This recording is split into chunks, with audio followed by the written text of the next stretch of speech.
number one, my circuit is an open system because that spark gap switch is firing 4 times per revolution. And if your machine's running at, say, 600 or 700 RPM, basically my system is staying open. And that's why the current from my battery goes to like almost non-existent. It's in the microwatts. That's why my batteries last 6 months, right? So based on that, now you can tinker with it if you understand the concepts of what I'm doing with that switch.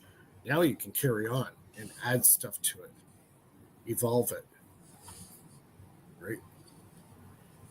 Absolutely.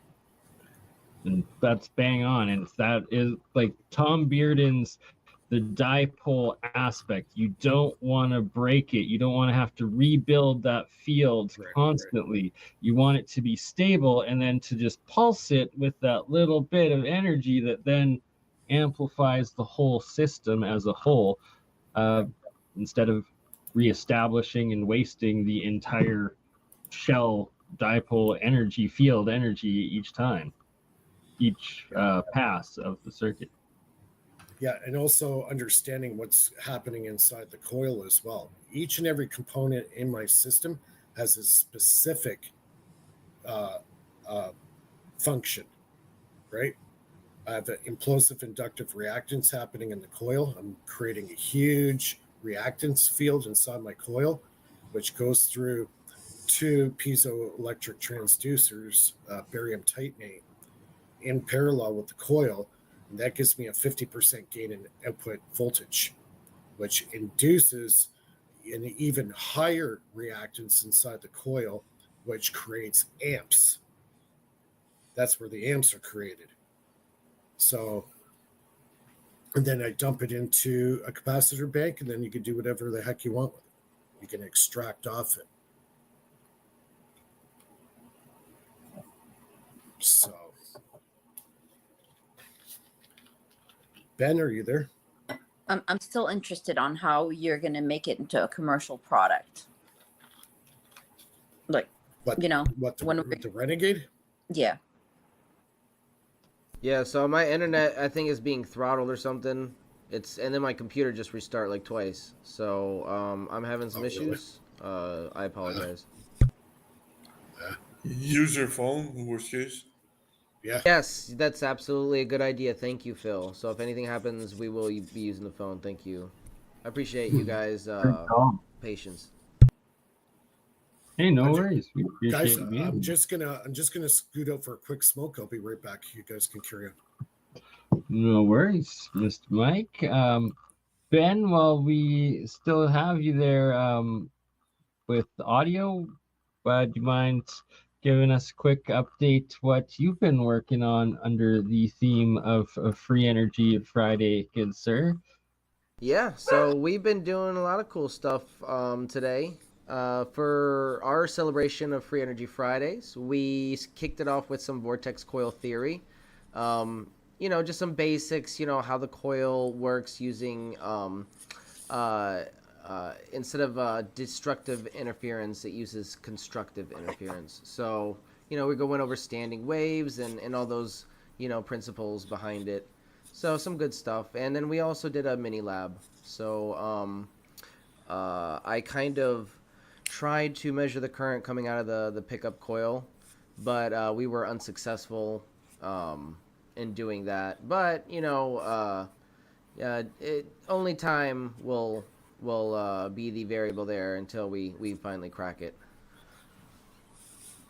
Absolutely right. Practice makes perfect, and when you're dealing with these new like energies or functions, or like capturing and converting different energy forms and frequencies than the standard grid and technology was based off of, it's going to take time to figure out how to utilize, how to properly measure, how to properly capture and store these additional energy, right? Like exactly, and that's one of the reasons why actually today I have the video 0 Point Energy Solved Part 2 question mark. You know, the redemption story I pushed out. It's publicly available, but the reason why I wanted to put that out there today is and push it out there today is because that comes with a phase 2 guide, and it's very important. I think because you said you were going to start your coil projects, and I think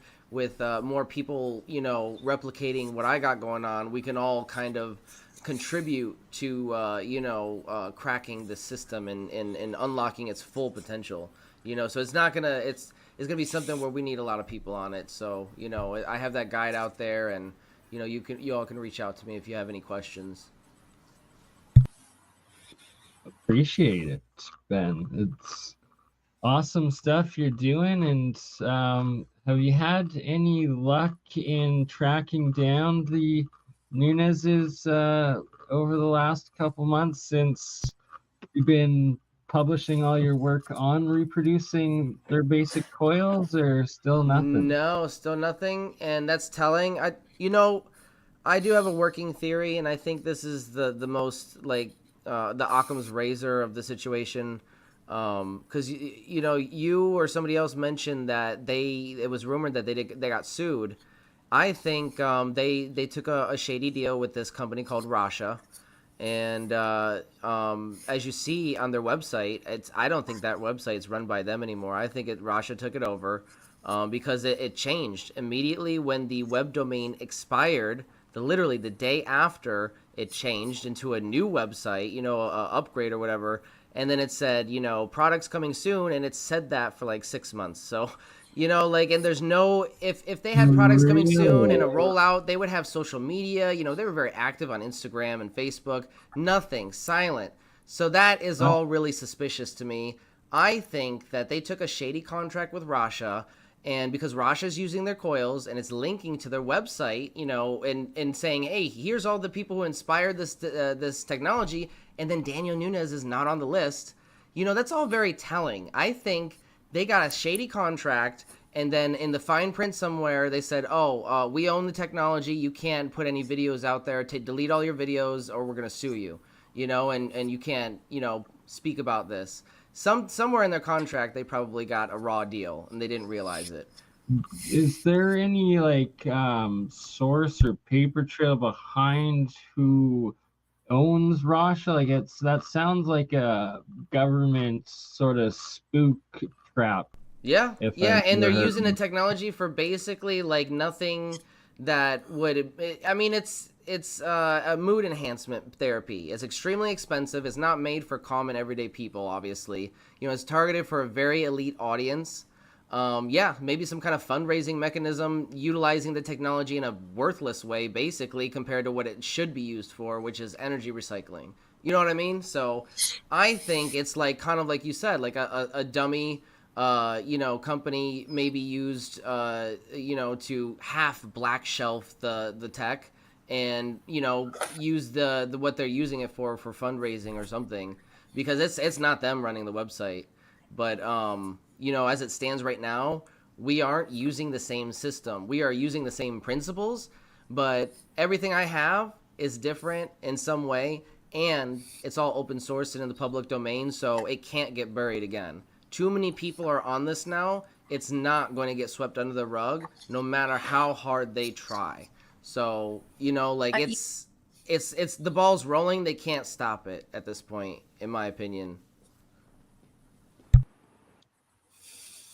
I was thinking of a way how they could get past that. They could say, well, they got robbed. And somebody, stole their files and put it out there. It's not them. Yeah. Well, yeah, that's their whole YouTube channel, like all their videos got deleted. Like it's like they got purged, expunged from the whole internet, right? Like exactly. It wasn't just calling, because literally I found a video specifically of Daniel Nunes speaking to Marco Rodin saying, I will never take down all my videos. I will always leave the core first steps up there. And all the videos are taken down. No videos are linked to his page. The only way we saw some of his videos is through other channels who kind of like, thank God they, captured some of that and saved it. Otherwise, we wouldn't know anything.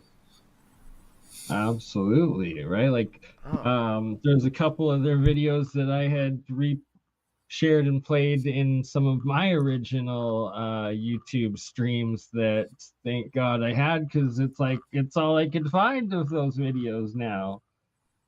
Yeah, but to be honest, Daniel did an amazing job, in trying to get this technology out there. Unfortunately, he got caught up in some of the same traps that they all get caught up on. But I think it was like, maybe the last kind of desperate attempt for them to shut this down, and they just can't anymore. We've set it up in a way now where it's out there, and it's not the same tech, so they can't shut us down, but it's using the same principles, and you know what I mean? Like, so it's all open sourced, it's all in the public domain, and it's not going to. Yeah, the cat can't get shoved back in the bag. The cat's out of the bag. You don't want to be put back in. Thanks, right? Pandora's box has been opened, and it's just a matter now of reaching that critical mass of enough people aware of it and engaging into it that it just becomes common knowledge and we move forward. Exactly. It's what they call the threshold effect, right? That critical threshold. Yeah. Just don't get your channel shadow banned, Mike. So we can. Well, and there's ways around that. But for 2 years now, they have kept me at exactly 9,500 subscribers for 2 years straight. They will not let me reach 10,000. But hey, we're still here and about getting the information out. And that's why networking is key. So they can't shadow ban everybody. You can shadow ban you, but if you come onto my show and I'm not shadow banned, that helps that networking, the community, the collectivist aspect of it. So that's it's a team effort, and at the end of the day, there's more of us than there are of them, and I'm sorry, we're gonna effing win. We're gonna get this out there, and we're gonna do it as a team. Like it needs to be done, and everybody has their critical role to play, and nobody is wasting time here. Everybody's doing something important that needs to be done. Yep, exactly. I'm gonna put my little 2 cents in. So everybody knows I've been working on graphene and manufacturing my own graphene. So that's going really good. So here's some figures for you. Some research indicates that graphene-based batteries can achieve energy densities around 1,000 watt-hours per kilo. That's 2.2 pounds, okay? Which is significantly higher than the current lithium-ion battery, which is 250 watt-hours per kilo. So the energy density of this graphene is way off the charts compared to our present technology with, say, lithium ion, right? So 1,000 watt-hours per kilo. So the graphene that I manufactured so far, I got it down to about 100 ohms, and hopefully I'll get it much lower. So yeah, it's I actually have looked into actually putting this graphene into an inkjet, and now I can print circuit boards. Oh, yeah, I like that. Right? I can print batteries. I can make the actual design of the battery and print it out in layers. Sweet. That's really cool. That's really cool. Printing out a battery. That's awesome. Yeah. That's going to be huge. So I got the recipe how to do it. So I'll be working on that soon. So sorry, can you print graphene like? Yep, like a 3D print it, sort of. Well, you could what you would do, like say in 3D printing, you would print your model in plastic, right? And then after it's done, you take the graphene and you put it in an airbrush, and then you airbrush your parts in the graphene. So if you have parts that you want to have conductive, you can do it like this now, which is really, really cool. I like that. Yeah. And I need to trade you some of my monoatomics for some of your graphene, as the graphene, the key part of reaching the low energy nuclear reactions, especially on the electrodes, with super saturating it, where it has a higher production rate and absorption of both tritium and deuterium off the electrolysis, off the electrodes, when you have that graphene, what's the word, the layer, lattice, the graphene lattice connected to the outside layer of the electrode. So you can make graphene electrodes and do your electrolysis that way, which is going to be a lot more like efficient. So now you can do electrolysis for probably a third of the amount of watt hours needed. So you can even use, you can make graphene pretty much from anything. I've seen guys do it with sugar, okay, charcoal, pretty much anything. Everything, most things that exist is made from carbon. You could crush up wood, burnt wood. That's carbon as well. So, charcoal. Charcoal is a good one. Lava rock. I'm using pure graphite mesh 600, and I'm getting excellent results. So, the way I'm doing it, I'm using ultrasonic exfoliation. Very easy process. You can use methanol, you can use isopropyl alcohol as your dispersants. Just a couple examples. So you would put 75% isopropyl alcohol, 25% water, put about 3 scoops of graphite into the jar, and then put it into your ultrasonic cleaner and hit it for about 48 hours. And you'll have pure graphite. And I found the other additive that I have to put in it so I can make printable electronics. So I found that material. I've got some. I'm going to experiment with that this week coming up. And then the last step, we'll get it into an inkjet and try to print batteries. So just a little question like that. If you were to print a electronic board but using graphene, then it's not going to heat up. Obviously, it's got great thermal properties. You could use it as protection for your CPU chips. You can put this stuff into a paste and actually put it on your circuit boards to keep it cool. That's awesome. It has thermoelectric properties, so you can have an anode and cathode.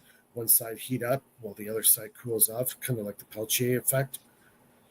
It just opens the door. Oh, also too, if you get a right formula, you can put that graphene into your wax that you wax your car, and now you got a protective graphene layer that will protect your car, your paint, and your enamel on your paint job. So this would be really cool stuff. I have graphene in a spray. It's a graphene oxide, and you put that on your car to protect your car's paint job. Nice. So since the weather gets a little better, I'm gonna do that to my car and see how it turns out. Nice. So is it gonna stay there for a long time, or? They say you should do it once every 6 months. You could probably get a year out of it.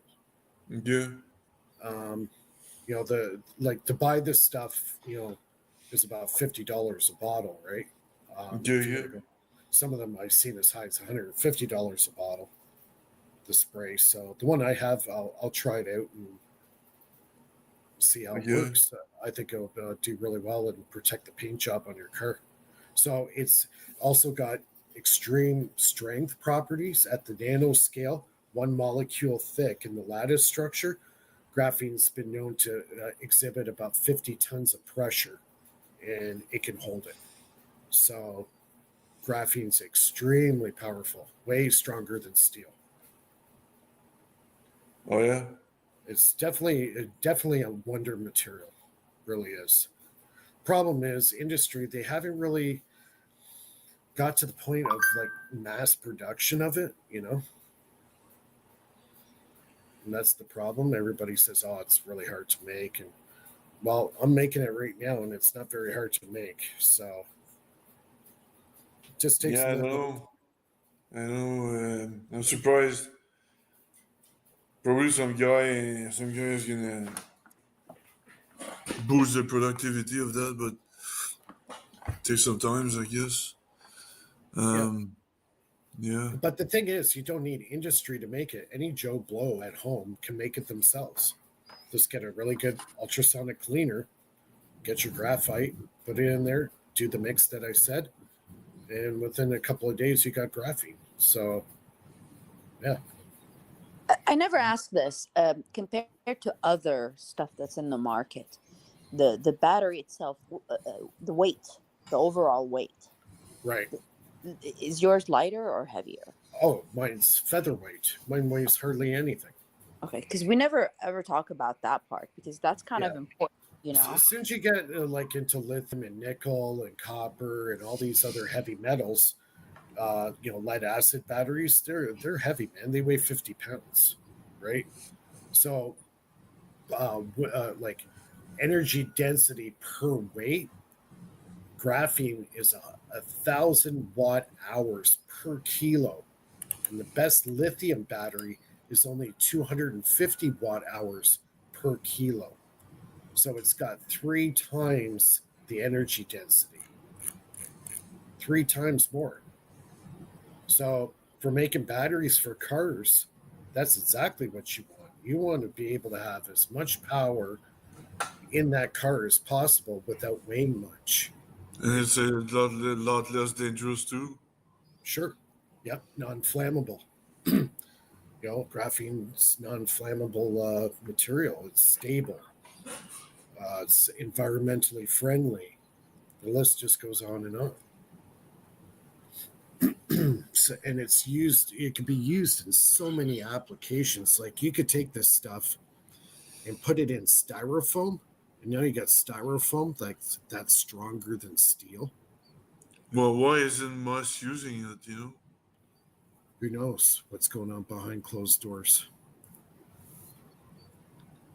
Even in cement. And you said it's stronger than steel, so Yep. you can make buildings. Sure. Most definitely. You add that graphene to a cement, that cement's not going to break too easy. It's going to be super strong. Super, super strong. That's awesome. Even armor for tanks. Could you have graphene lined, armor plating? Yeah, I never understood why they don't have that yet. Like, soldiers, you just shoot at them and they die, but they should have like some shield. Graphene exoskeletons and vests, right? Yep. Well, graphene is super light, super, super strong. It's just a matter of developing that technology and putting it into practice. Jeremiah and Mike does. I sent you guys the links if you want to hop on and join in and give some updates. Jeremiah was saying you can also get same results with the sonic bath, and not sure if that's what I'm doing. That's what I'm doing. Yeah, ultrasonic exfoliation. Yeah, so last night Jeremiah joined me for the last half hour of my stream, and he was explaining, going over and showing his results with an ultrasonic bath on distilled water and aluminum, and that he was getting iron sphericals transmutating out of the aluminum and getting this actual real transmutation of aluminum into iron, as well as some other elements as well in that reaction, strictly from the sonic process. He can convert the metal into another one. Yeah, he was getting the results of literally aluminum transmutating into iron, where it was straight up showing that whatever, he hasn't had it fully tested yet, but with the magnet from the pure aluminum, the little sphericals that are now black and dark were straight magnetic, and some were acting diamagnetic as well. It was quite spectacular. Well, that's awesome.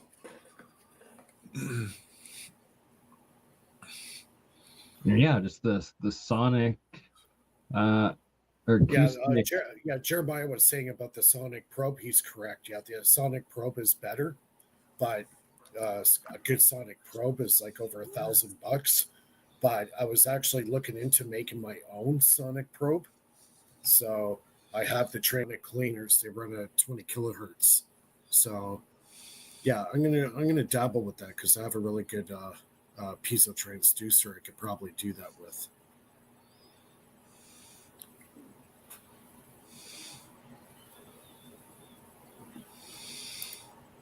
See, that's what I need next, is that ability and that equipment to add that the acoustic waves into my electrolysis reactions, and specifically into the specific fields created with the coils. That's Well, it'll create a good cavitation. Like even like when I just have water in the ultrasonic cleaner, when you turn it on, you can see the cavitation of the water. It almost looks like the water starts creating a vortex in it. It's really cool.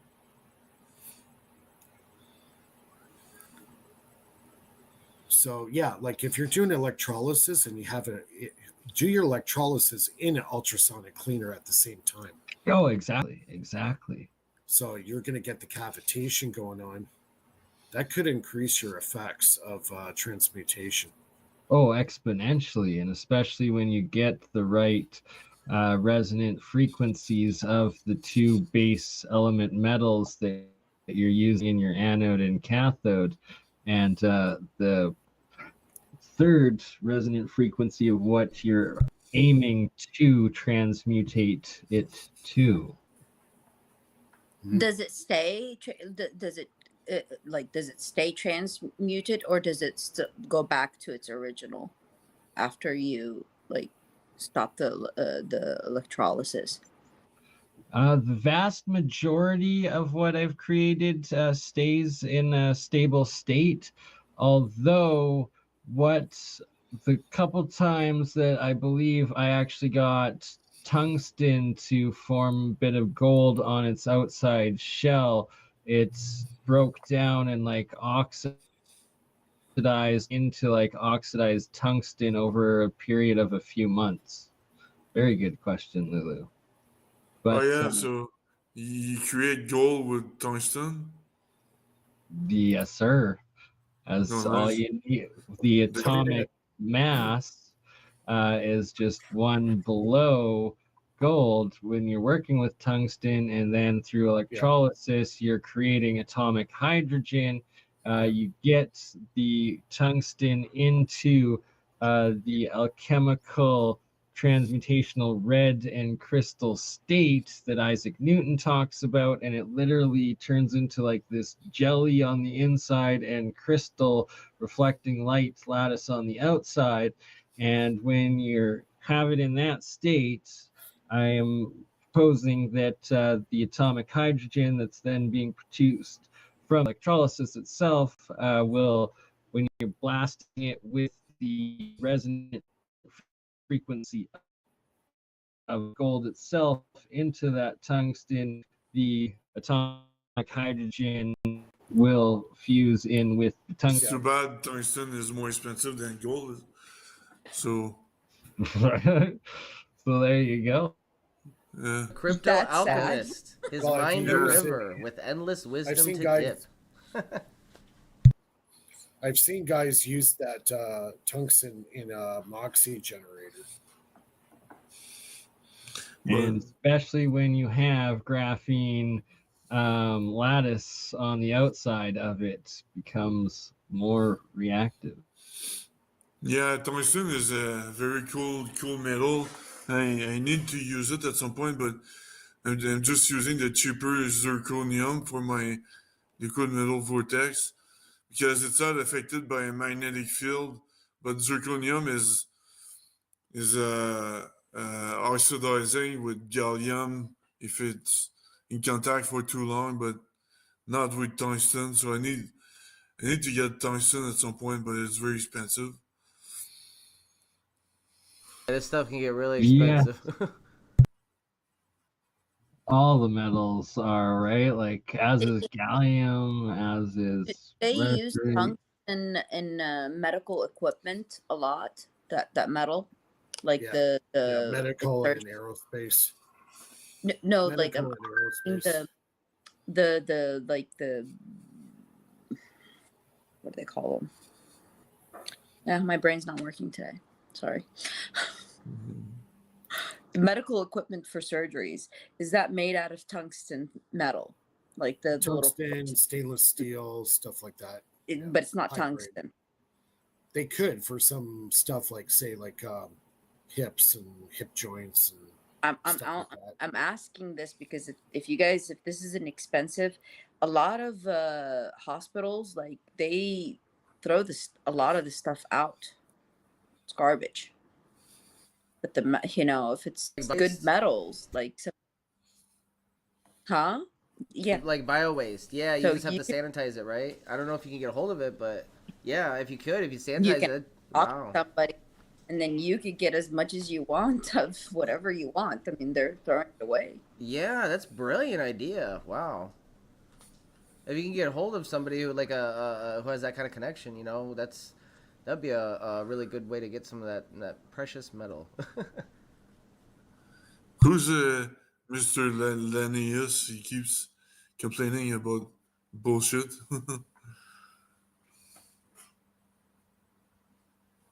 In the chat. Right? Well, we apparently have a real Rosicrucian initiate into alchemy, and good for you, Mr. Lanius. I would like to discuss, privately, but any actual initiated individual would not openly disclose initiated knowledge to the public like you're trying to claim. But anyways. I'm sorry, I got cut off. I didn't hear what you said. You guys were saying. It has to do with being taught by the secret societies. I was initiated into the Freemasons, but only to the first degree because I did not agree to sell my soul and pledge my soul to another entity, and that's why I'm able to speak freely on what I discover, discern, and work on. Yeah, I don't know nothing about that. Do you have any like live streams where you talk about that? I'm interested in learning more. Yes, sir. Yeah, no, Well, definitely like send me some links. I'd like to learn more about that because I don't know nothing about that. I was actually invited to the Freemasons, but I didn't have a job at the time, so I couldn't pay for the monthly fee. This was years ago. Is anybody accepted, or you need to be rich to? It ain't cheap, and you just need a sponsor. They usually, as long as you don't have a criminal record, you have a positive intent, and I believe pursue it. So I don't really know that much about the Freemasons. Yeah, I can tell you about the Sisters of the Nile. I was invited to that one. That's a woman secret clubs called the Sisters of the Nile. Yeah, I never heard of that one. That's new to me. Yeah, that's new to me too. I never heard that one. Did you guys know? Did you guys know that Einstein was a Mason? Oh, I didn't know that. Yeah, that I did know. Yeah, he was a Mason. Yeah. So they got a network of contacts, internal network of contacts, and they have their agenda. Man, I know so many Freemasons, like so many. Most of them are like physicians and the lawyers. So yeah, a friend of mine from high school is a Mason. No, he tried to lure me into it, but it didn't really work. They got people everywhere. Like I don't know. Here in Houston, they're lame. Like I've heard, like very lame. Like they don't.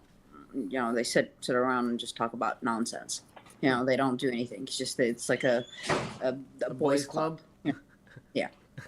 That's exactly what I experienced. Yeah. It was But- a Zionist boys club, which kind of turned me off as well. Yeah, and honestly, if they're not working towards like bettering humanity in some way for like everybody, like it's no real point in having a big secret society like that. It's like we're doing better My- work my- There's here. a There's a My lodge own- literally less than half a mile away from my house. It's like a little building, it looks like a shack, honestly. My understanding is their link with the Illuminati and the big banks and the elites and people like that.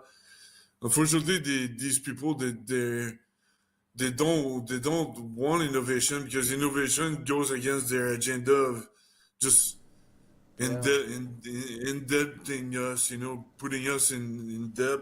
That's all the banks care about. Yeah. They want us to be in debt because we pay interest.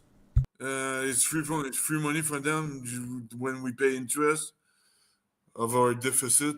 So It's an for invisible money. slavery system. It's an Yeah, invisible exactly. slavery. Yeah, free it's money. imprisonment. Yeah, it's basically imprisonment. Like they want to keep us in a cycle of debt and Yeah. consumption. So And innovation goes against that, so that's why they don't like innovation.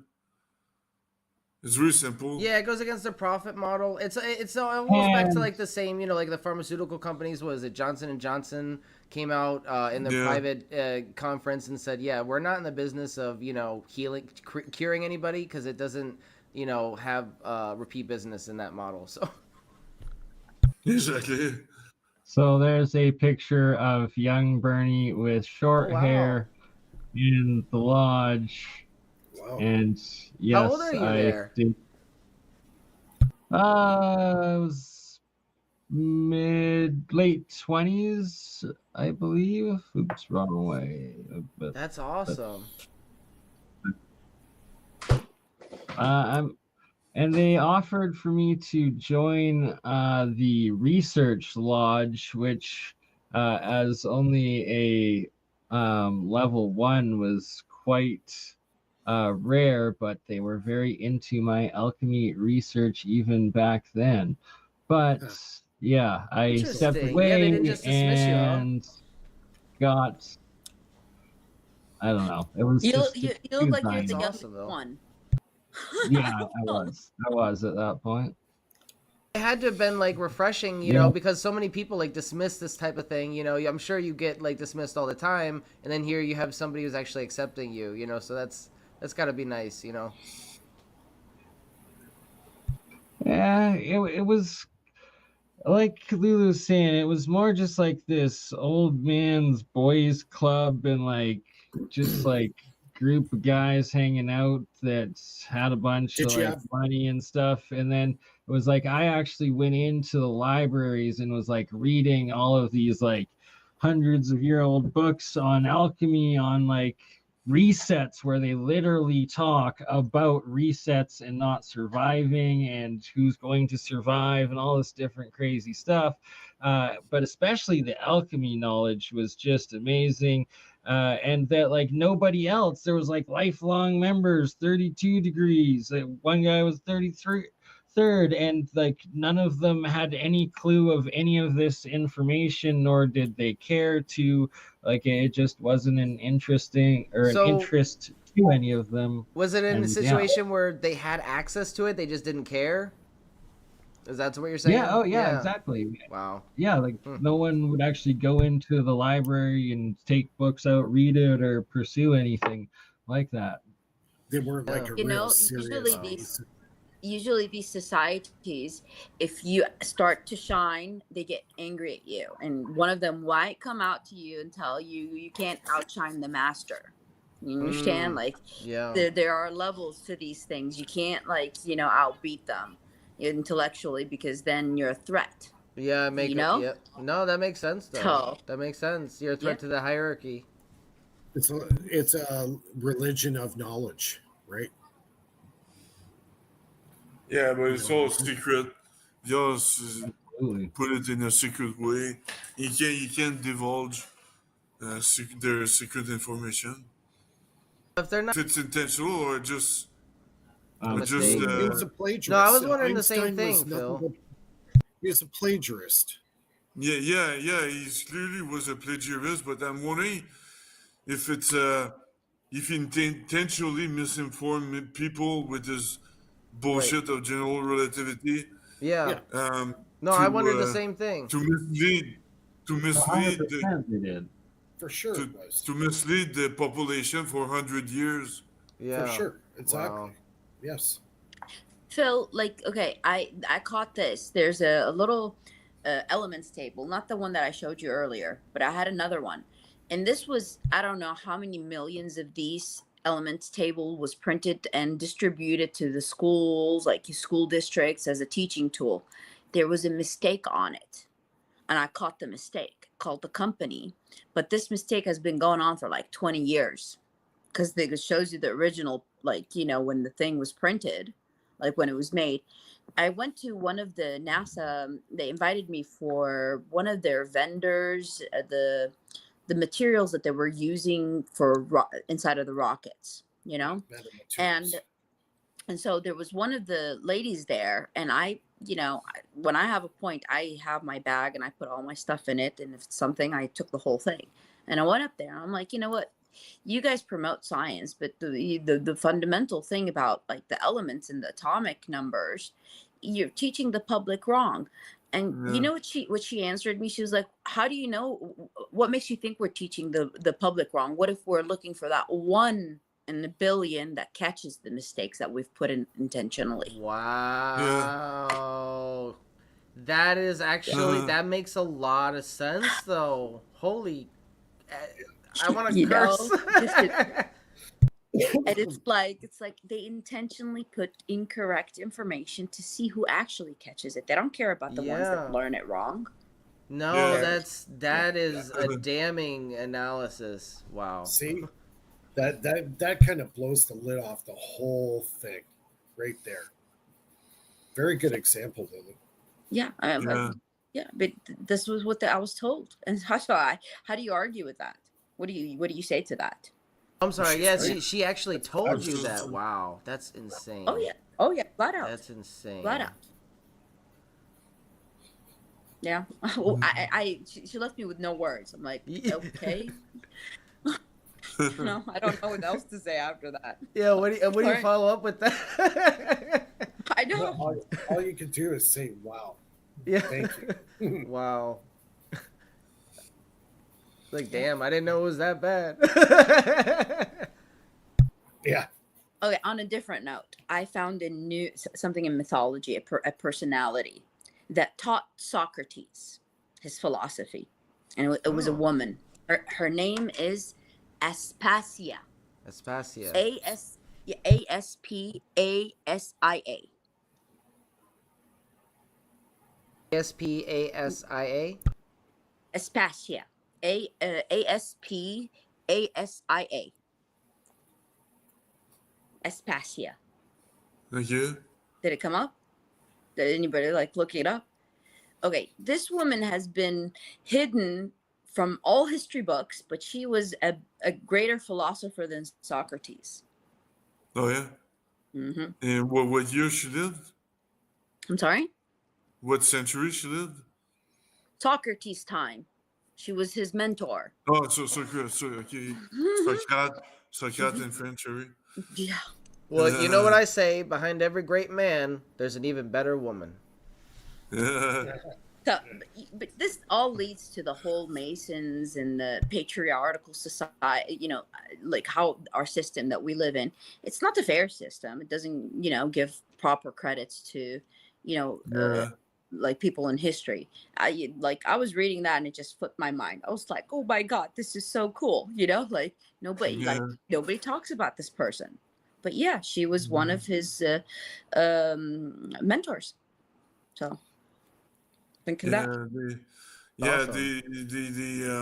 The Nobel Committee, they clearly are highly corrupted. Back in the Einstein days, they didn't want to give Einstein's wife the Nobel Prize because she's the one who wrote all the papers of Einstein. Exactly. Yep. Oh wow. Yeah. Yep. And it's still the same thing these days. They don't. If you listen to Sabine Hosselfelder and the other woman, I forgot her name, that do podcast. She has a PhD, and they keep saying, they told them right off the bat that Sabine has she has no future in the academia just because she's a woman. You know, they No, told she's her right. exposing them. She's exposing them one by one. Have you seen like her latest video? Like she's like calling them out one by Yeah, one. Like yeah, I I'm like, know. damn. Yeah, it's Okay, I muted you for a minute so I can answer your first question, which was I stated I only made it to the first degree and I found it way too Zionist, and I never made it to the third degree of a Master Mason, thus never fully got in. But I did spend a year in the lodges, going to meetings and reading the library of all the books. I don't know what's up when I know it's up, and you can't answer a simple, like, from the first degree, you should be able to answer that. I'm just saying, if you're a true Mason, and I'm not even a Mason, and I'm just sick of fucking posers, okay? I'm just sick of it. I'm sick of all this bullshit. People talk like they know stuff, and you don't know, man. Like, what's the hand? Well, let us know. Tell us. I mean, if you want me to call you out, I will, and I don't want to be like this, but there's literally like 10 pages worth of information on the hand and the different symbols. And what's the index? The index is vitriol, I believe. What's the thumb? That's saltpeter. What's the pinky? I can't call off the top of my head the fifth salt. Look, I'm just saying, I've honestly been initiated into this, and I can help you if you really want to know. That's cool. I would don't say that I don't know my shit, because I know my shit. Like I'm honest to God from a 30. No one has said you don't know anything. You're the one saying everyone else is an imposter. Yeah, please share your knowledge. Yeah, I'm here to share it, but like, don't pretend like you know when you don't know. And it's so much bullshit going on. Like, I'm just gonna go to Rumble, because on search terms with Rumble, there's not all this bullshit. Like, YouTube's just full of fucking bullshit. Every time you look up free energy, and free energy is not even what it is. People don't even get what it is, but at least on Rumble, it's not full of all those search terms that's just diluted with millions of views. And then people like us that are real engineers get suppressed, because all this bullshit on YouTube. I'm just so sick of it. Well aware. I'm so sick of hearing people saying that they know what they know and they don't fucking know it. And I'm just I just got to let that go. I've reached a crescendo, and I'm going to call it out the way it is. Well, please share what we are all missing. What you want to know? You have the stage. You're saying you're calling it out. Call out what we're all missing. You want to know on alchemy? Secret. You have to be an apprentice, bro. Okay, for the self-initiated, like, are you gonna give us this information or no? I will give it to you personally, me and you. That's exactly what I said off the get-go. Is anyone that is initiated is not just going to put out initiated information into the public to the uninitiated, and now you're stating the exact same thing. No, I'm saying I will apprentice. All right then. Well, we're kind of getting off track here, guys. We're here on this platform to share ideas and stuff like that, but to start calling people out and stuff like that, that's fine to a point, but we have to stay to what we're doing here on the show. We're sharing ideas, concepts. Bernie, if you want to be an alchemist, I can teach you alchemy, but you can't Clearly, Yeah, you have not Clearly, watched you know what? our That's fine. alchemy stuff. It's But yeah, it's okay. give It's us the fine. basics. I It's can fine give you to- basics. guys. It's fine to disagree, and stuff like this should be done offline. Obviously, there's a conversation for you two to do offline. Right now on this platform, let's keep to what we're doing. We want to respect everybody's time, what they have to say, regardless if you think it's wrong or right. If you think All it's right. wrong, that's fine. That's I'm sorry. I'm not trying to be, but like I was born like people don't believe me, but I literally have 4 saints in my family history. The Catholic religion, saints. And like I'm deep into this stuff. I'm deep. And when I see bullshit, I have to call it out, man. I'm just that's fine. sorry. That's fine. If you Sure. don't agree, if you don't see, this is the great thing about the internet. If you don't like what you see and you don't agree with it, okay, it's okay to talk to those people that you don't agree with in a private setting. But we're here on a forum with all of I us agree. together. You know what I mean? I agree. I'm sorry. I just had rough days. It's been really tough for me. That's fine. I understand that. Everybody has a word. Sorry, okay? Bernie. I really do love you, man. And I will apprentice you if you really want to know the true shit, man. I will do that. I am open to learning all information and would love to know what you have to share. I'll hit you back channel. I'm not trying to be like that. Like I'm trying to help, but I also need to call out bullshit when I smell it. So what are you saying is bullshit?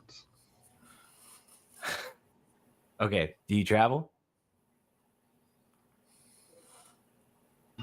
What does that have to do with anything? And yes, I've done A lots of first travel. degree Mason will, and that's just masonry, would know how to answer that. Yeah, like I said, I quit. I'm not a mason. Well, that's just the first question that you learn as a mason, is all I'm saying. Right. The answer, I'll tell you publicly, like when somebody asks you if you want to travel as a first degree mason, you say through the darkness and into the light is the answer. Okay. There's a bit more. There's a couple more sentences about directions as well, but yes.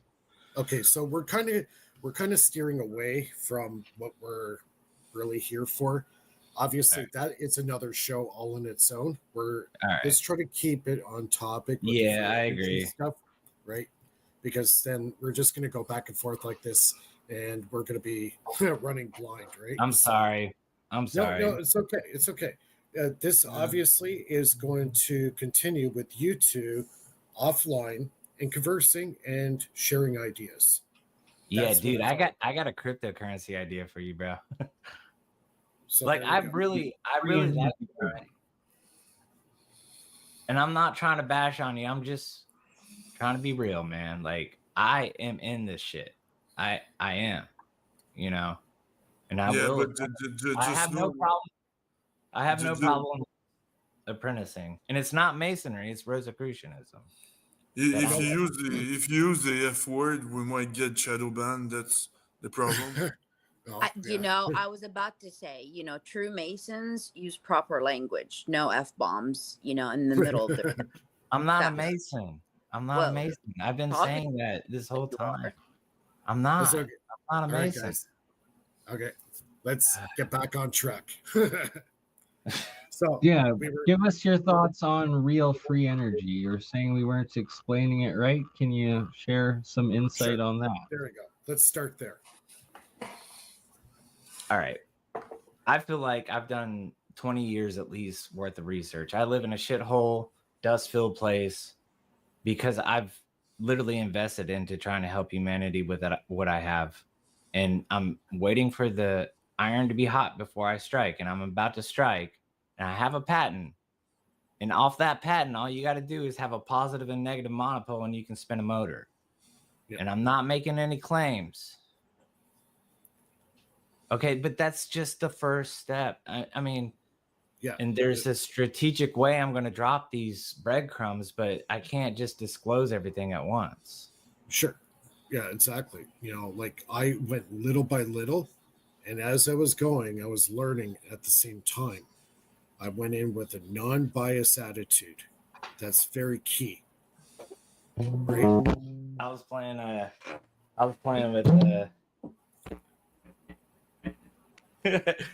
dude, one day we're gonna go live like the you probably can't hear, but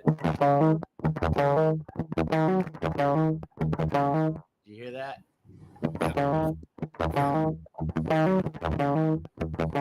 It's the intro song to Old Man Build. Oh yeah. Oh, you're the one playing the song? Yeah, we're gonna play it live one day. Cool. We'll rehearse it and then play it live. Nice. So it's like the Titantron, when in the WWE. Yeah, and I know I was trolling. I just you want to see- call. I know I'm trolling, and I'm sorry, but I just come to the crescendo, if you will. Like I really want true information to come out, and then there's so much bullshit, and nobody really knows where to start, And I really want to start like us together, starting a true platform where people can start and get a good going. So much just okay, like million views on like some little magnet, and like people that are engineers know it's bullshit, but they get millions of views, and then people that are really trying to disclose this like us get very little views. What I mean? And that's it's obvious how they want it. Yeah. Exactly. It's pretty funny, huh? Like the Gravity Flyer guy. I wonder how he got so many views. I know. We got a lot more important information on your shows, and we have like a fraction of his views. It just it drives me crazy after a point. Like I'm trying to be cool with it and everything, but like sometimes you got to break and just be like, look, this is bullshit. This is what you should study, And Mike Faraday has a good platform. Old Man Bills has a good platform. Like everybody that participates on those two shows really has a good grasp on things. Yeah. But when it comes to all the bullshit in the internet, it just weeds it out, and they get all the views. Yeah, that's right. And it's just it makes me angry. Yeah, I knew this a long time ago, but you have to block that I'm sorry. out. You have to block that out, and you have to do your thing. Do your thing, get it out there. Don't worry about all the distractions, because that's what in order to weed it out, we have to start calling it out. You know what I mean? Oh, for sure. Yeah, we do. And I know it sounds harsh, and I'm not trying to be an asshole, but this episode I am. But I'm being the devil's advocate, and I'm just saying I'm sick of it. And like, let's really do what we're saying, and like, let's really make it happen, because we can. Yeah, I got sick a long time ago when I initially started debating on Cosmo Quest, and I wanted science to move forward, and they all tried to bury me and silence me, and nobody was very constructive. And academia is brutal, man. Academia is brutal. I've been in it.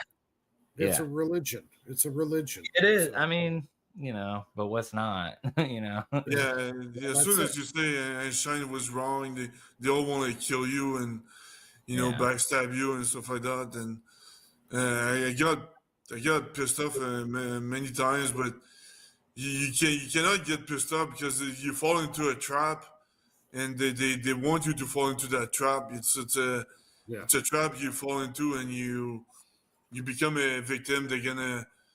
You're gonna get blacklisted. If I may say something about the Rosicrucian order that's up here, I'm in Atlanta, so it's like a hot spot for Rosicrucians. Like it's really like the center of Rosicrucians. And if you're interested in Rosicrucians, study the Lion.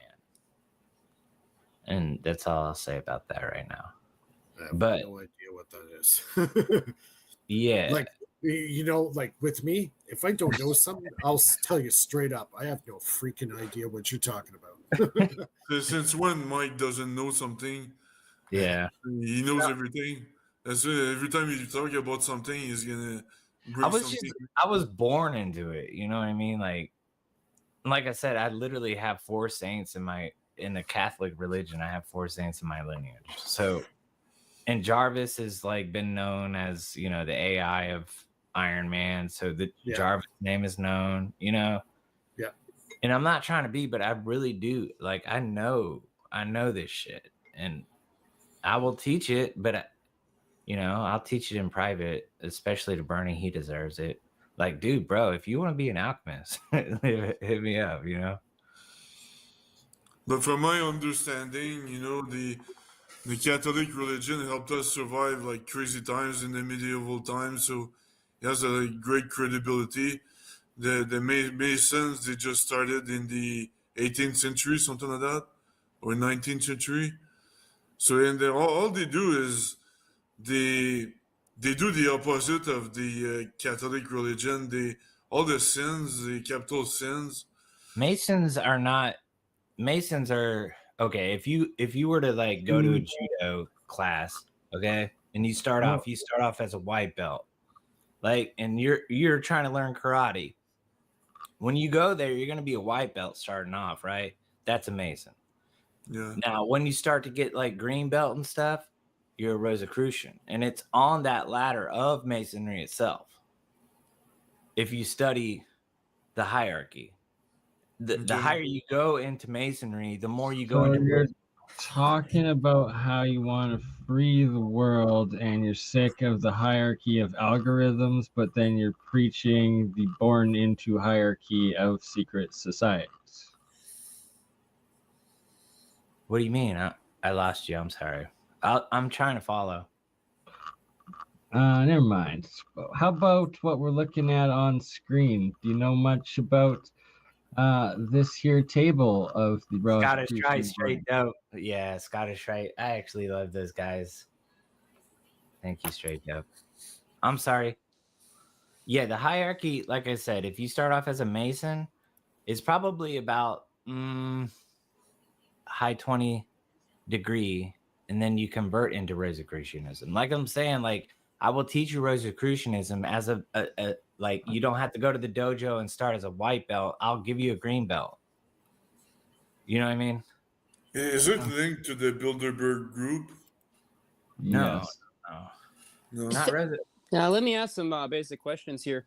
You know, as far as the usefulness of learning an organized hierarchical style alchemy. Is that Jeremiah?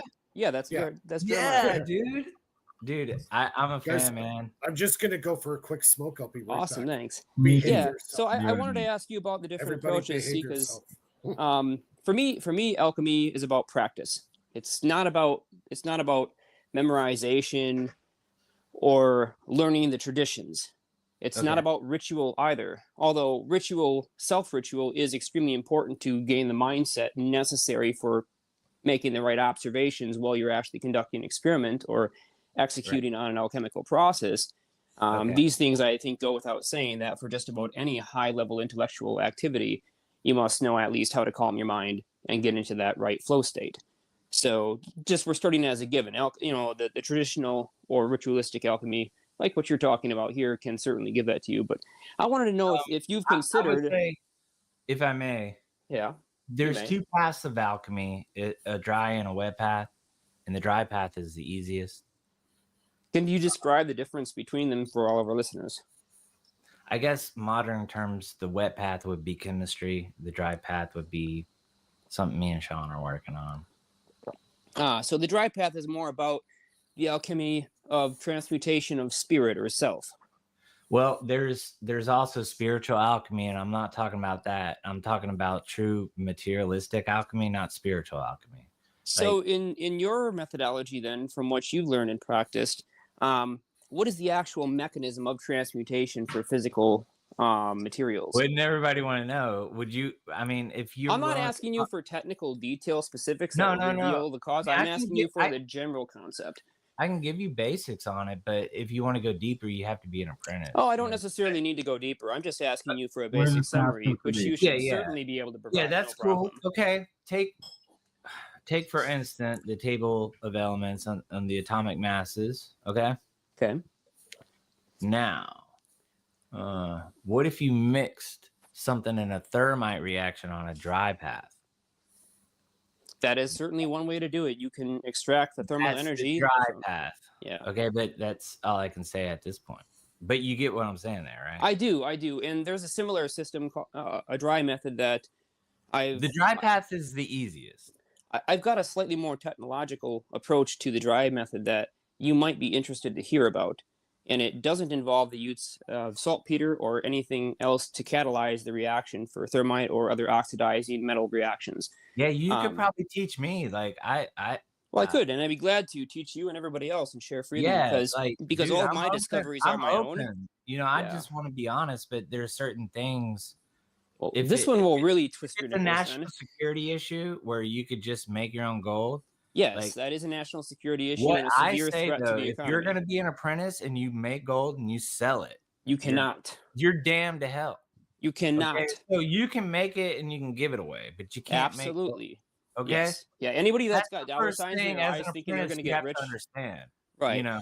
For example, I need platinum, palladium, and a variety of other rare elements in my experimentation, and those metals are obtrusively expensive, and so that's a real problem. So for my purposes, I will be making gold not to sell or to profit Right. off of, or to make things that are ornamental or don't serve a function, but specifically for application within my experiments and gravity research. That's honorable, and that's something as somebody, if they want to be my apprentice, that I would say I would teach them further. But right, and as a fellow alchemist, I'd also say the reason for why I've had such good success in alchemy is because my approach, like that, which I've just described, I think is in alignment with source.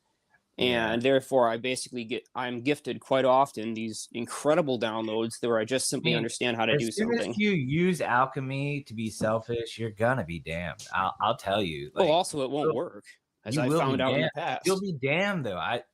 Serious, honest to God, if you use this for selfless, for experimentation, it's great. I just want to say there is redemption. And you also know about that. The process of redemption is far harder than the process of actually, I'm just saying, yourself, the first step as an apprentice, I have to know that they're not using this for selfishry. Right, absolutely. You have to start out with that. The motives have to be pure and very well known. The person should not go into alchemy because they're curious.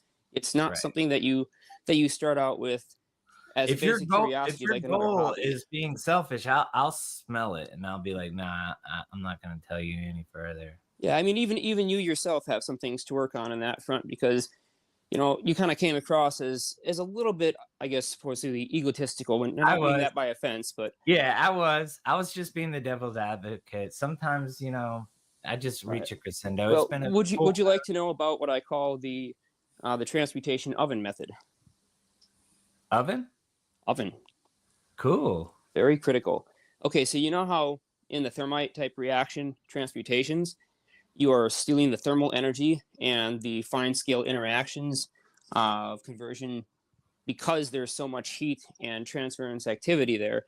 You can extract some of that in order to rip the electron shells off of atoms of your choice metal and use then the thermal Brownian motion to slam those bare or exposed nuclei into each other, then fusing them or breaking off smaller pieces. So there's been people that use microwaves on similar things. Yes, and that's where I was going. So the oven method, you start out with just the plain element that you want to convert, and so you have to do your table work and figure out which element is going to most readily move through its several stages and end up in the stage that you need. Each of those elements has a resonant frequency which is dynamically based on temperature, and almost all of them are within the triple digit kilohertz up to the low megahertz range. And you have to have a variable transmission source, which you can buy. There's lamps on eBay that can do it. With Bernie here, like if this is true, it shouldn't be disclosed on public platform. Actually, I think it should be disclosed on public platform. You think? Well, absolutely. Because I did not get this from insider knowledge. This with my nose, I'm gonna say it's bullshit. But that's fine. You can say whatever you'd like. But I'm gonna release the method anyways. So here's how you set it up. You blast the EM field from your microwave source in through the side, tangential to the gravitational axes. It's important that you inject it from that angle because gravity is going to be a key player here. With the presence of gravity, then you also heat the oven up so that at an exact temperature, somewhere between, let's say, 500 and 700, if I was trying to turn aluminum into iron, I want to get it somewhere in that range, and I would have to be dead on and hold it within 0.5 degrees Celsius at exactly the right temperature so that I could tune in my 6 to 7 digit frequency and keep it within plus or minus 5 hertz. So precision here is ultra critical. The process can take several hours, up to more than a day, given that you have about 1 kilowatt of input, and it will take much longer with less power. That I have learned are different, and that may work, and it's cool that you're disclosing it, but the methods I know I can't disclose unless you're an apprentice.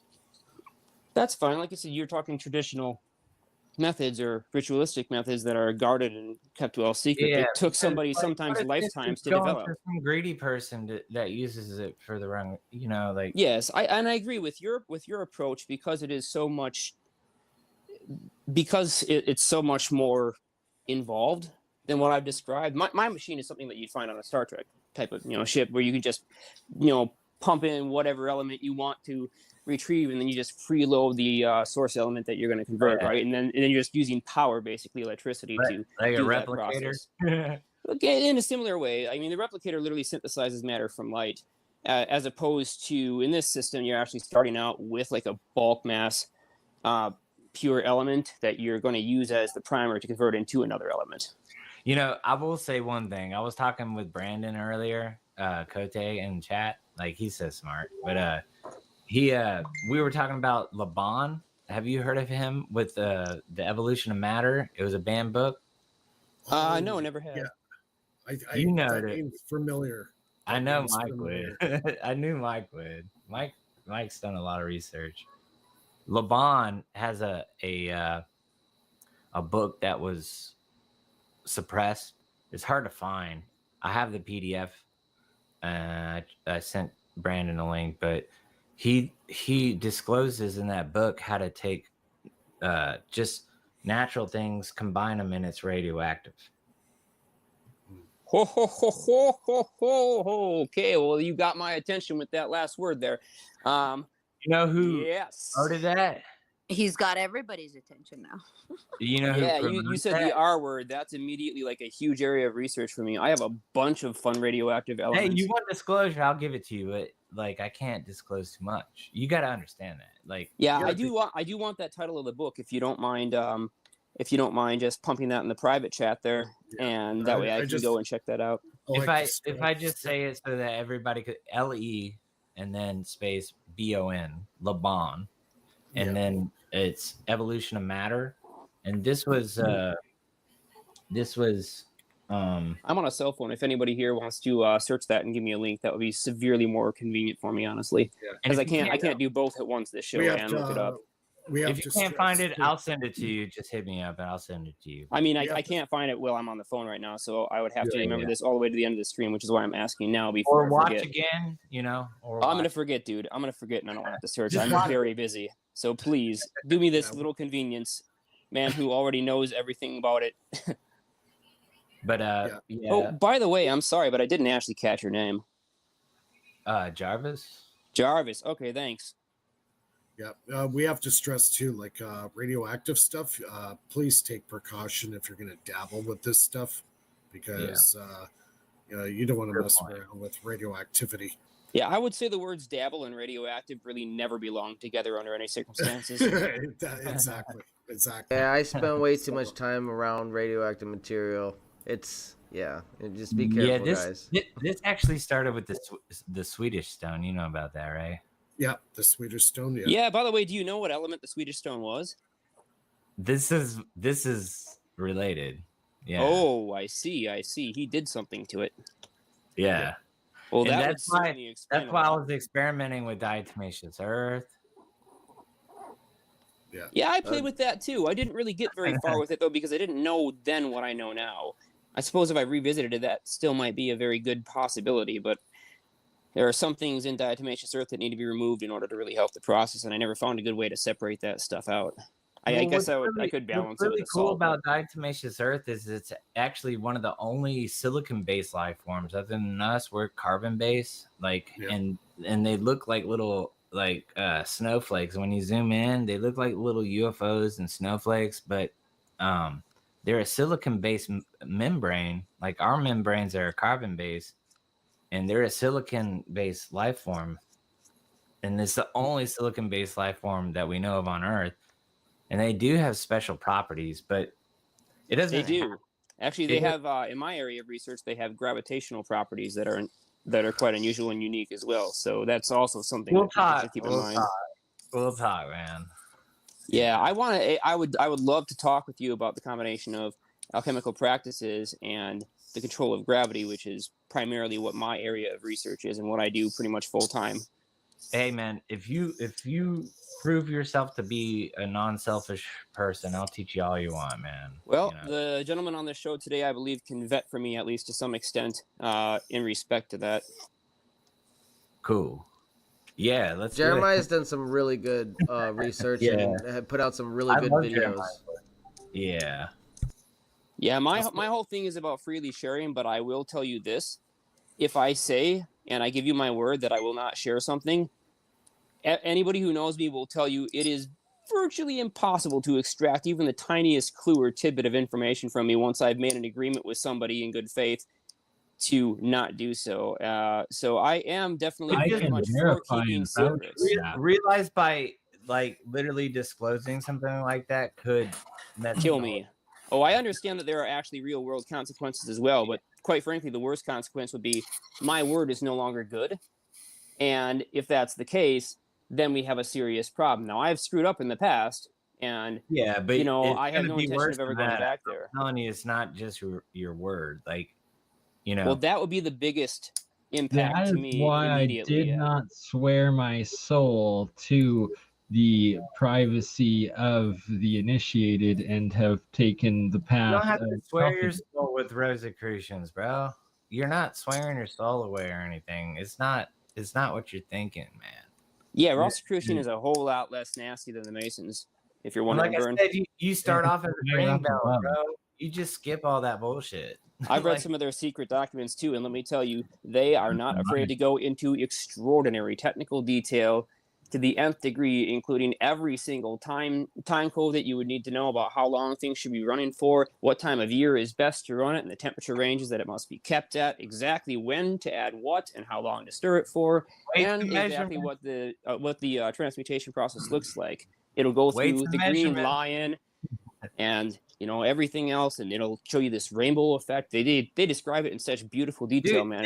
They go down to the detail of the color of the fire for the furnace. Yes, they get into everything that you could possibly imagine being observable. You are there when you read it, man. It's awesome. Dude, and I was just born into it, you know what I mean?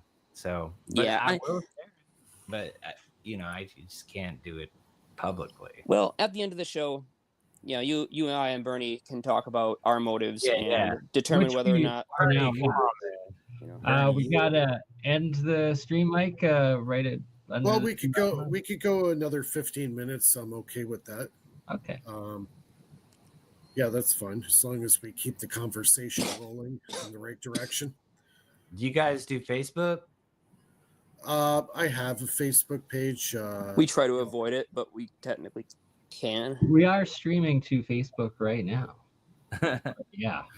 Don't really use it as much. Well, we love the Facebook audience, but we do not like the platform. All right. Well, Bernie, if you want to know, reach out to me, and if stay on after the show ends when it's private, and would love to learn what you're willing to share. And it's one of the reasons I usually open up with a discretion when covering ancient alchemical texts, that there's a warning written before that you must give this information to your sovereign, to your monarch, to your king, or your state, and if you share it publicly, it is punishable by death. but now we are in the age of information sharing and the age of disclosure where it should all be made public for those You that can't are able disclose to this use it. publicly. I mean, if Well, you yeah, because it's for those that have a good intent to help humanity evolve, and that, like we've Yeah, all I'm stated, sorry. when you have a negative I'm intent, sorry, the you just majority of it excluded will yourself. not work. Okay, I do agree. I'll agree with you on the Rosicrucian stuff that should not be disclosed publicly, and there are No, very like, good reasons for why I feel that way about those documents and that just the way it teaching. is. And if I think you're going to disclose it, I'm not going to tell you. Why would I?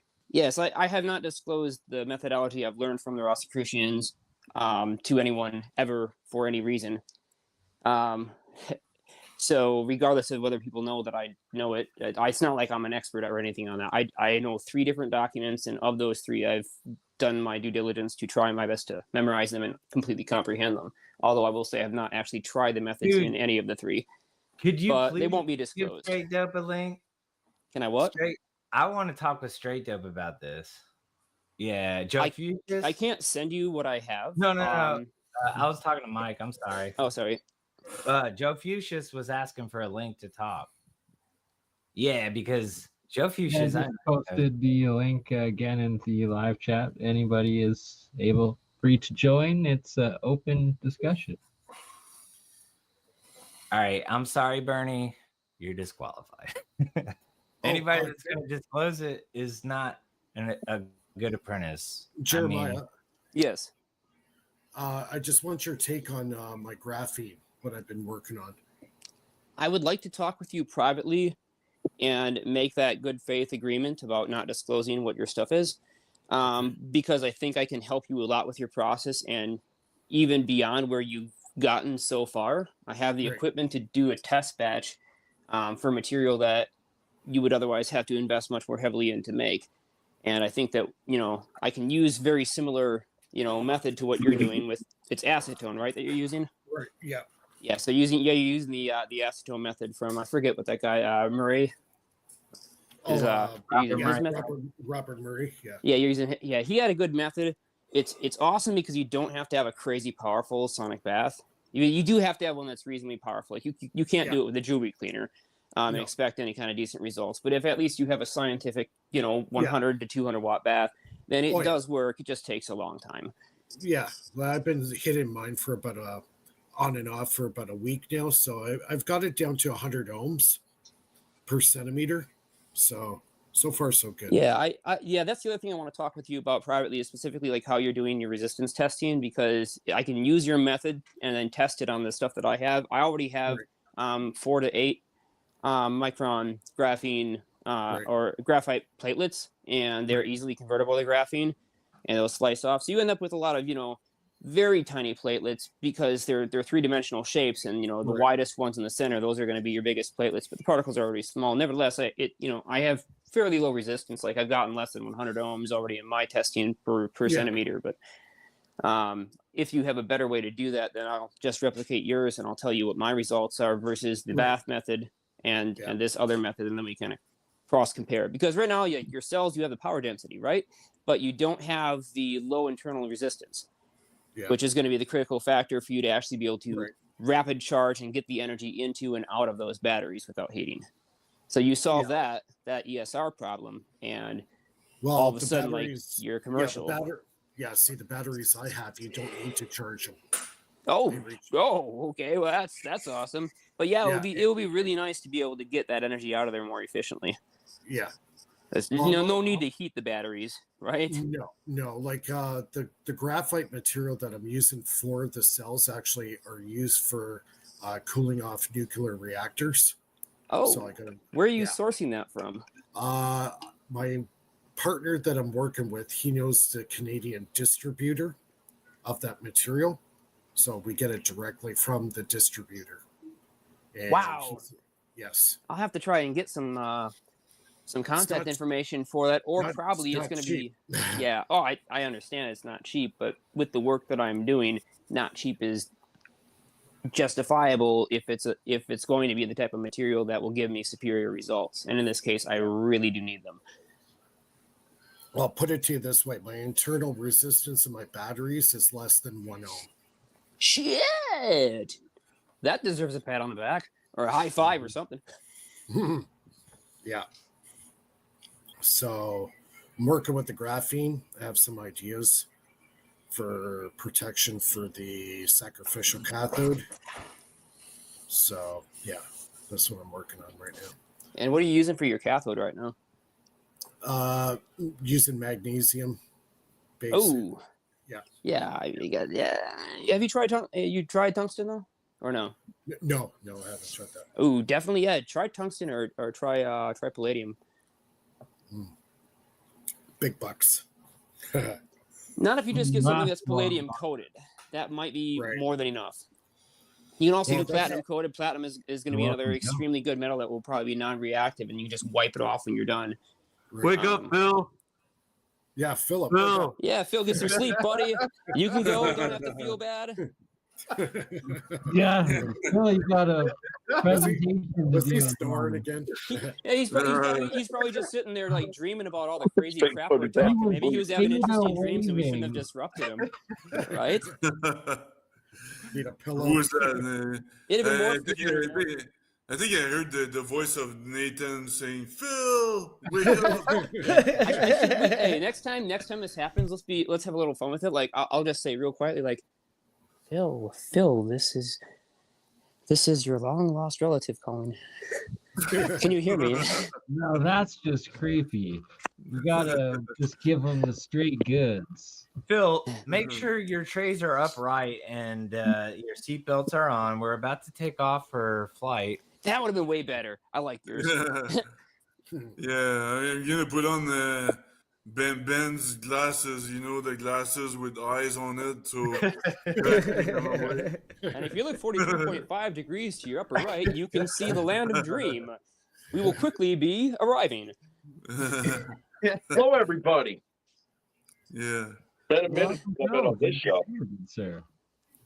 This is a weird show. There's no doubt about that. Yeah. Oh, dude, Joe Fuchsius, what's up? All right. And you didn't see the little Jay? What's up, Hey, everybody? me and going on? Brandon, We got everybody here tonight. on Old Man Bill's song. Like, could you Nathan's sing the only one missing, right? He's still feeling under the weather. I dragged my ass out of bed so I could participate in this conversation because it was going deep. I was like, got my boxing gloves on the whole nine. Dude, you gotta sing a live song with me and Brandon going on Old Man Bill's song. We'll get together on it. All right. I mean, you'll probably regret it, but yeah, I'm down. You can do it. If it makes me laugh, it's worth it. You've been in music, right? Been a little bit, but yeah. Didn't you do did you play an instrument or did you do lyrics? I play bass, yeah. Bass? Cool. All right. Yeah, dude, we need a bass. We don't need a lyricist, so you know. Yeah, I mean, I'm gonna wake up early tomorrow morning, so I'll let you go. I'll leave the spot for somebody else. But you guys don't miss next week's Mike Faraday show because you're gonna have a pretty cool experiment done by next week. So cheers, guys. Nice. And if you can Thanks, Phil. Have a good present on the night. APEC open mic too, Phil. Coming up after that. Sure. All right. Yeah, because now it's private, right? So now it's totally private and it's not recorded, so you could actually get into some of the deets. Oh, yeah, awesome. Yeah, sounds good. They don't do live anymore. See if Phil. No, we're not doing live. We're not doing the live Q&A sessions. We've made those private again, like they used to be.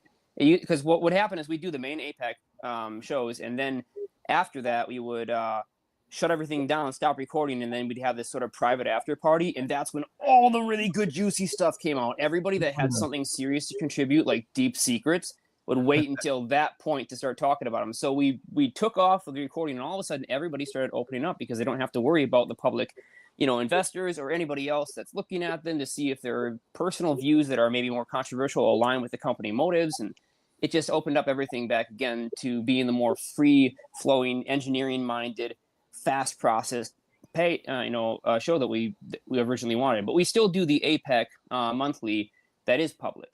And so that's when people want to get on and actually show something for potential investors, or they're looking for angel capital or that kind of thing. They just want to share their ideas with the world and like find out what the community thinks. We still do that monthly. May I ask who performed the vacuum TT Brown experiment? Myself, Mark, and a few other people. I believe that was Charlie C brought those thrusters in. Mark also had a set. They were originally made by a guy named Nam Tran in Vietnam. He's one of our affiliate labs out there, and he builds very nice test apparatus and assemblies. So we tested it with his rotator. What are they? With his rotational pendulum and his thrusters, and then we used our own power supply. Dude, that's a huge achievement. I want to say not really, because there were think issues it is. with it. Like if you could prove that in a vacuum that there is still force, that's pretty big to me. But unfortunately, the experiment was riddled with huge contributing erroneous factors. Like for example, there was plasma, there was other ionization, there was particle ejection, and there was a magnetic field present above the apparatus that was being used to suspend it and reduce friction. But the presence of that magnetic field, because we actually had charged particle flow, would also produce Lorentz forces, which, in my opinion, invalidate any proof of the effect. So in order to fix this, the carousel has to be completely rebuilt so that it can operate without the magnetic field. And then in addition to that, the test modules or the thrusters themselves need to be bagged or encapsulated inside of something so that even if there's vacuum inside there, we can have like a little flap one-way valve. All right, if you had to bet $1,000 that TT Brown was right, and there was I don't have to bet on that. I've already replicated some of TT Brown stuff, and I can tell you that it was. I'm just saying that particular iteration and demonstration of the experiment was not. Yeah, there's always TT Brown that you could do better, but like your hunch, do you feel like I said, I've already successfully replicated TT Brown. I don't have to have a hunch. I know. Yeah. That's awesome, man. That's all I'm getting at, because there's always going to be a little leakage of air or whatever, magnetic field orientation. Not always, not if you have a better test setup. We know how to fix the problems that we had in that, and we can actually prove it now. We just have to do it. So that means me getting on a plane and going out to Jersey and actually setting it up. I think that was really cool. When I saw that, I was like, just wait till we do it properly, man. Yeah. Then we're going to really have some damning results. But you've already done it damn well. Not well enough. I'm a calibration technician, bro. That stuff matters to me. Measurement is like my thing. So, and the way that we took the way that we did that experiment, it just was riddled with too many errors for me. It would never pass scientific scrutiny in peer review. Jeremiah's gonna tune in, literally. Yep. That's awesome. But you would be willing to bet $1,000 that when everything's tuned up and you can eliminate all those factors. I would be. I've spent far more than that researching it and replicating it. And Jesse Michaels is willing to bet $50,000 on it, which, by the way, nobody still has been paid for, but there are reasons for that. And the reasons for that are actually the same ones that I just listed now. They have these problems. Yeah. You have to eliminate that crap. I would say it has to be, like there's so much cover up on TT Brown, like why? And I would say starting to spin them is going to get a different result too. And I would also say John Hutchinson effect is related. Yeah, I've talked with John many times, both privately and publicly in interviews. And John's a pretty great guy. He's one of my childhood heroes. So I can tell you when it was like 23 years later, and I actually had a chance to start setting up conferences with him and get the inside deets. It was a real freaking eye-opener and a hell of a thing to do, It's like, oh, my hero, one of my heroes that's still alive and hasn't been killed by the fucking powers that ought not be.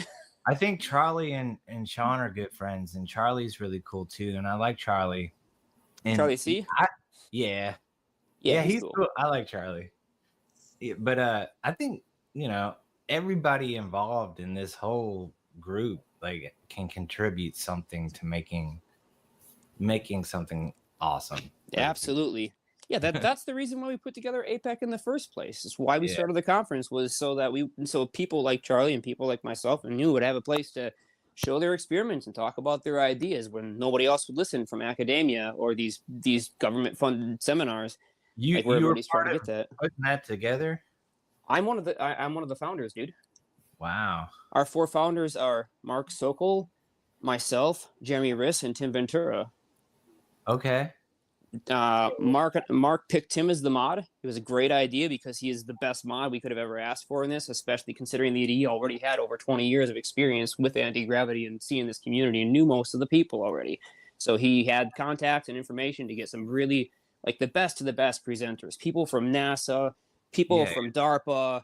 I mean, the people that we got in there, some of my other personal heroes like Richard Van Durek just came flooding in as soon as we had established ourselves as a reputable conference and laid down some ground rules to stop some of the if you want BS. Like a little drone that can be controlled with a smartphone and go to the moon, I think we could do that. Like, I'm not saying like I would get into a craft and be able to go into outer space kind of thing. That's like, well, that's our plan.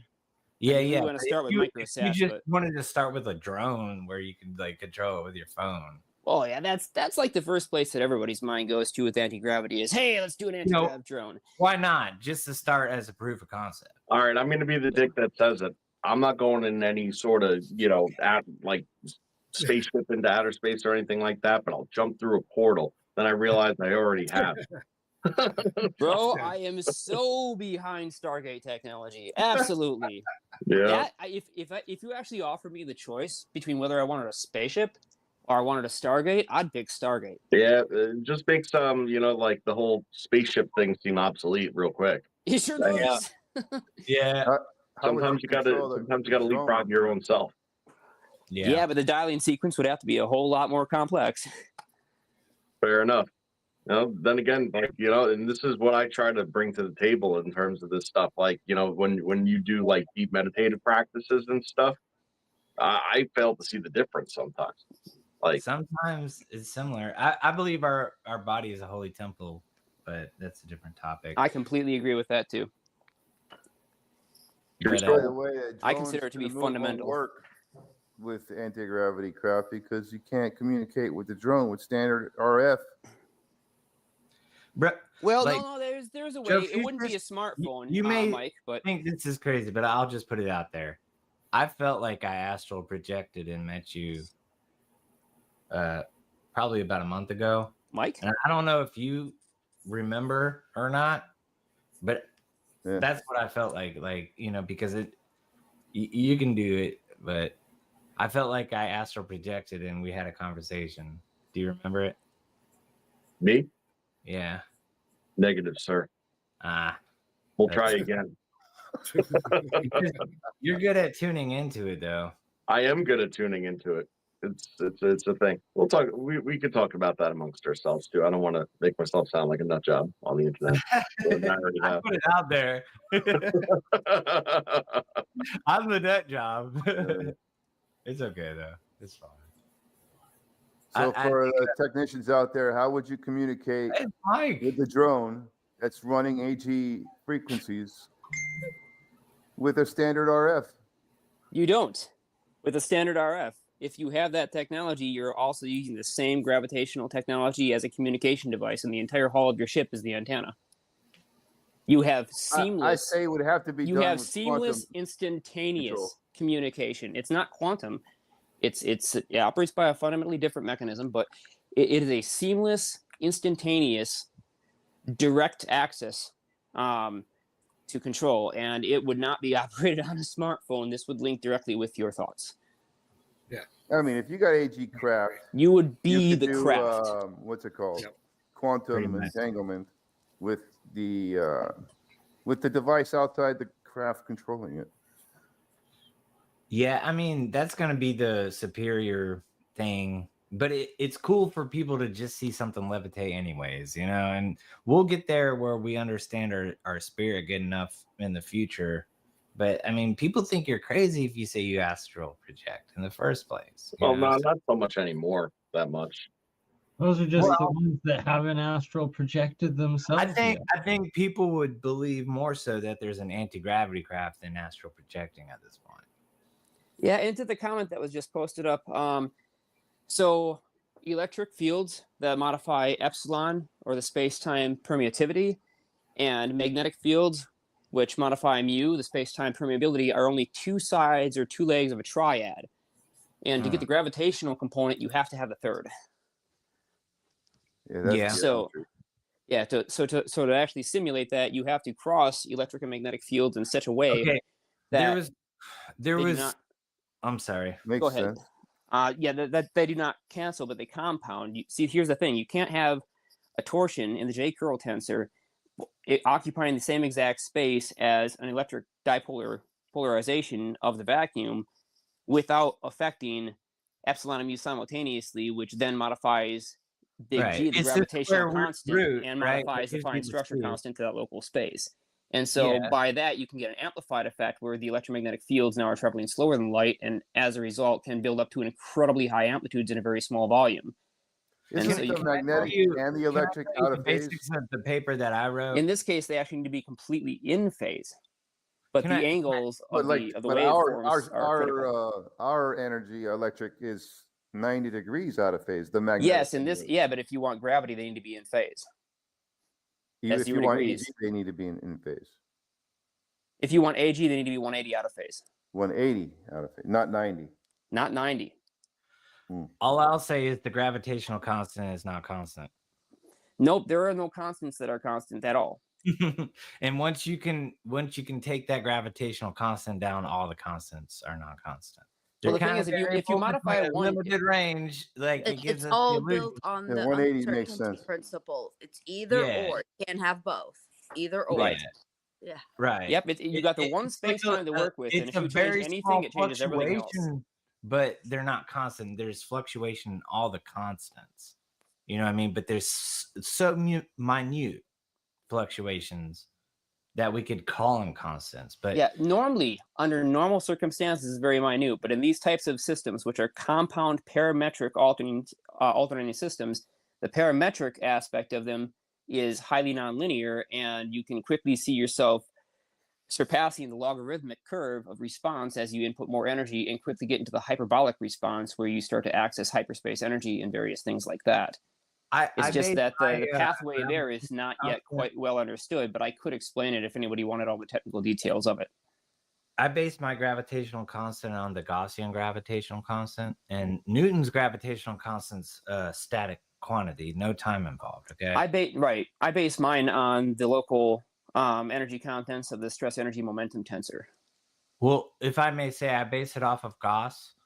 And it was like Gauss's gravitational constant is the square root of Newton's. Yeah, but Gauss is only one leg of the three for the triad, and you still need to account for the other two if you really want to control gravity. You have to modify two at once in the same direction to derive the third. You're kind of cutting me off before the point. All right, get there. All right, so Gauss's constant is the square root of Newton's constant. Okay. And it's time dependent. It was dropped as a constant in 2014 because the distance and the time of a planet circling the sun is variable. So it's a constant that was dropped as a constant, and it's just equal to the square root of Newton's constant, which means that Newton's constant is not constant. That's right.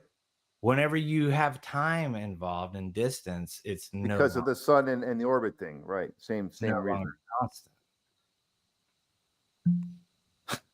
No, nothing can be constant because everything is moving. It's very simple. Or everything is vibrating or whatever. They'll call it constant, but it's very slight alterations over extended periods of time. Like it takes millions of years to see if there is an up and down motion of a star throughout the galaxy's orbit, and it's like millions of years. Yeah, well, with this kind of technology, you can just go right there and check it. Only light is constant. Yeah, mine's related though, and it is. I'm just saying mine's related on a very easy algebraic kind of thing, like without tensors. Only light is constant in the whole thing of all the discoveries. Only light, the frequency of light is constant. It depends I on would the disagree medium. with that. It depends on what medium is traveling. Not gauze, nothing else. Not gauze, nothing. Only light. It depends on the medium. In a vacuum. Well, right. Yeah, I guess the medium. I mean, but the frequency of that light has not changed in the medium. What has changed is the refraction, the angle, reflection. The stress energy momentum tensor. A tensor, and like tensors are. Well, how does that change the frequency of light, though? It just changes the refraction. It changes the frequency of light by changing the space-time density. The light is still going to vibrate at the same rate. It's not going to change. From its frame of reference, it will vibrate from the same rate. From the external observer's frame of reference, it will change frequency. It'll redshift or blue shift. Due to the refraction. I agree. I think it's very easy and not this complicated. But that's only because of the refraction. If the refraction is corrected, so is the frequency of light. All right, let me say one thing. Just like a lens, you can reshape what you're seeing again.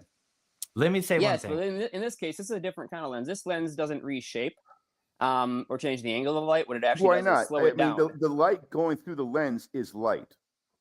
Well, in this, okay, so imagine a lens with no physical matter as the lens. Imagine you're just using pure energy as the lens. That's what I'm referring to here. Well, there is no physical matter. That's pure energy. That's a different thing. No, you're still sending light through it. You're still sending light through your space-time metric engineered lens. It's just simply not made of a physical material, but you can do all the stuff that you can do with a lens using it, but you can also do stuff that you cannot do with a lens, like, say, actually shift the wavelength of that light and take energy from it or add energy to it. May I say one thing, okay? Like, you take the speed of a planet around the sun, okay? Right. And you zoom out to the size of the solar system, it's going to be traveling faster in that frame. And then you zoom out to the size of a galaxy, and it's going to even be traveling faster. And you zoom out to the size of where it's a plasma cosmology, and it's going to be traveling fast as hell. Right. From your frame of reference, it'll just continue like it's getting faster and faster and faster as you get out of its field. The time is dependent on the volume of your frame of reference. In that right, exactly. That's the same reason why we can explain away very easily without inciting dark matter why galaxies seem to be rotating so much faster. That's absolutely right. Gravity boils down in the equation. Mike, I can end the stream on your channel and we can keep it going on mine if you gotta leave. That's up to you. If you want to carry on, that's fine. Mike, I'm almost done with end it on yours right now. Taking this to apart to see how does it really run. Right I took the casing out, but it still works if I just touch the two ends. Look. Well, what is that thing? That thing is so cool. All the problems. It has no power source. That's so cool. Wait, what? That has no power source? What? No, it works by human energy. So body capacitance, baby. Right. What really? the heck? Wait. Can you full screen her again, Bernie? I want to see this closer again. I didn't see it the first time. Can you show that thing in really close to the camera so I can see like all sides of the physical module, not the lights? Okay. So just you don't have to have it lighting up. Just show me the module itself. I want to take a look at what's there. I just gotta say that's cool. Okay, so let me start. I bought this toy from the Natural Science Museum. It's a kid's toy that said that it does not require batteries and it runs off of human energy. And it's called the sci-fi tube. Cool, right? Oh my gosh, link me to that. I want to buy one. It's the Natural Science Museum. Like like any museum that you go to. But I could go. I want to go back because now I took this apart, but I still like it. I still like the toy. Can you hold it up to your camera so I can see what's inside? Yeah. I don't want to see the lights. I want to see the physical thing that's putting the power out. I want to see it from both sides real closely. Looks like a buzzer. Yeah, it looks like a piezo buzzard. Yeah, it looks like a piezo buzzer. Now let me see the other side. Okay. And now let me see it from the side. Okay, that big yellow thing is the power source. We got to figure out what that is. I'm trying to dig that out. I think it's a coil. I've been trying to dig that out, I think it's a coil. I don't know. I think it's a form of battery. It would be sad if it's a battery because the packaging it says it's no battery. Do you have a multimeter? Probably a coil. It's broken. It's broken. Oh. Anyways, guys, it came out. All right. I'll end it on your channel. Right now. Does it say a voltage on it? And on mine. Look on the front, the shiny side. Yeah. So thanks a lot. Hold on a sec, guys. Are we shifting to burn? Let's do the burn, man. We don't have to switch anything. It'll keep streaming on my channels. It'll just stop on Mike's is all. Right. All right. So, guys, thanks a lot for tuning in. We go live to air next Friday at 9:00 Eastern. Chat, you were fantastic. Thanks a lot. And Bernie and the guys, everybody have a great night, and we'll see everybody next week. Thank you, everybody. Later, Mike and everyone in Mike's audience. Thank you, Pat. Have a good night. Take care. Thank you, Take care. Pat. Take care. All right, everybody.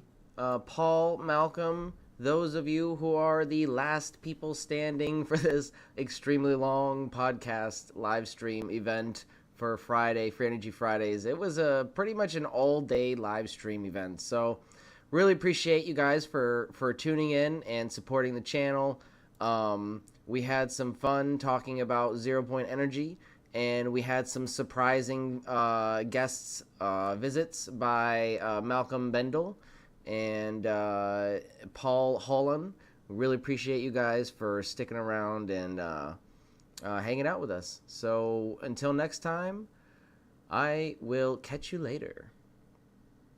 Have a good night, everybody.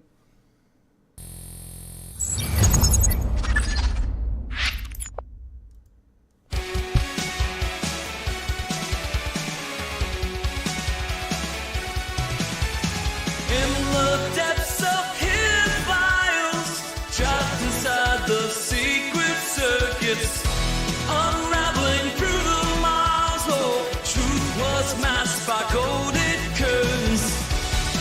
You didn't know, we're shattering the silence, feel the power, revelations on the rise.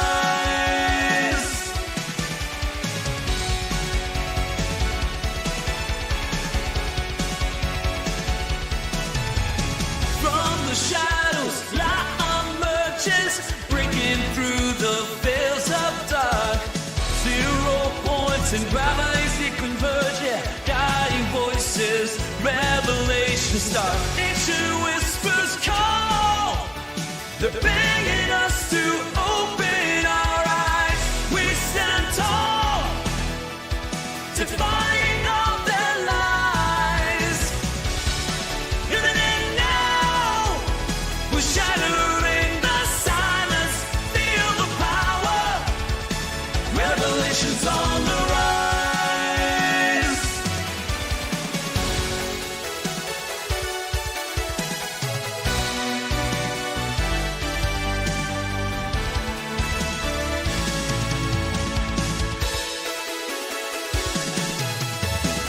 Forbidden knowledge we dare to see, unveiling secrets setting us free. In this epic we play a part with fearless hearts. You didn't know, we're shattering the silence, feel the power, revelations